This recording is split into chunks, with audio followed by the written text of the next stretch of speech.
కామారెడ్డి జిల్లా జుక్కల్ నియోజకవర్గం జుక్కల్ ఎమ్మెల్యే తోట లక్ష్మీకాంతరావుని మాజీ ఎమ్మెల్యే హనుమంత్ షిండే విమర్శించడం సరికాదని నాయకులు అన్నారు. మద్నూరు మండల కాంగ్రెస్ పార్టీ సీనియర్ నాయకులు మార్కెట్ కమిటీలో సమావేశం ఏర్పాటు చేశారు. ఎమ్మెల్యే తోటను చులకన చేసి మాట్లాడడం మాజీ ఎమ్మెల్యేకు తగదన్నారు. కాంగ్రెస్ నాయకులు మాట్లాడుతూ జుక్కల్ నియోజకవర్గ ప్రజలు 15 సంవత్సరాలు అవకాశం ఇస్తే ఎంత అవినీతి చేశారో, ఎంత అభివృద్ధి చేశారో, అలాగే జెడ్పీటీసీ మార్కెట్ కమిటీ చైర్మన్ మరియు నిజాం సాగర్ మండలంలో దళిత బంధు విషయంలో ఎన్ని లక్షల డబ్బులు తీసుకున్నారో ప్రజలకు తెలుసని, 15 సంవత్సరాలుగా అధికారంలో ఉండి అభివృద్ధి చేయలేదని షిండేపై మండిపడ్డారు. అలాంటి వాళ్ళు జుక్కల్ ఎమ్మెల్యే తోట లక్ష్మీకాంతారావు పైన ఇంకోసారి మాట్లాడితే సహించేది లేదన్నారు. ఈ కార్యక్రమంలో మండల అధ్యక్షులు D Sailu, society chairman Srinivas Patel, AMC chairman Soujanya Ramesh, vice chairman Paramesh Patel మరియు మండల కాంగ్రెస్ నాయకులు తదితరులు పాల్గొన్నారు. బీఆర్ఎస్ ఎమ్మెల్యే హనుమంత్ షిండే ఒక ప్రెస్ మీట్లో ఒక వీడియో చూడడం జరిగింది. ఆయన ఏంటంటే ఒక 2 విషయాలు మాట్లాడిండు.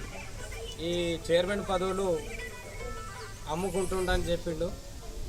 ఈ చైర్మన్ పదవులు ఎక్కడ అమ్ముకుంటుండు, దానికి నీ దగ్గర ఏమైనా సాక్ష్యాలు ఉన్నాయా? ఆ సాక్ష్యాలు ఉంటే నువ్వు మీడియా పత్రిక సోదరుల ముంగట పెట్టు. నువ్వు కానీ ఒక పేదింటి ఆడబిడ్డకు, మాదిగ ఆడబిడ్డకు చైర్మన్ పదవి ఇవ్వడం నీవు నోచుకుంటలేవు. నువ్వు 15 సంవత్సరంలో ఎంతమందికి పేదేంటి ఆడ బాధిక బిడ్డలకు ఎంతమందికి ఇచ్చినావు నువ్వు ఇలాంటి సీట్లు? నువ్వు ఎంతమంది దగ్గర కమిషన్లు తీసుకున్నావు మాకు అందరికీ తెలుసు. నువ్వు ప్రతి మండలానికి ఒక ఏజెంట్, బ్రోకర్ లాంటి ఏజెంట్కు పెట్టుకొని నువ్వు ఏదైనా ప్రజలకు సమస్యలు వస్తే నీ దగ్గర ఒకసారి కలిసినవా నువ్వు? మా సార్ ఇప్పుడు ఎమ్మెల్యే సారు లక్ష్మీకాంతారావు సారు ప్రతి ప్రజలు ఏ పని ఉన్నా కూడా ఆయనకు పిలిపించి డైరెక్ట్గా మాట్లాడుతుండు. నువ్వు కారు అద్దాలు పెట్టేసి నువ్వు అది పెళ్ళిళ్ళకు కందూర్లకు పోయి అలాంటివి తిరుక్కుంటూ ఉన్నావు. నువ్వు ఎవరికైనా పేదల దగ్గర పోయి మాట్లాడిన రోజులు ఎప్పుడన్నా ఉంటే చూపెట్టు.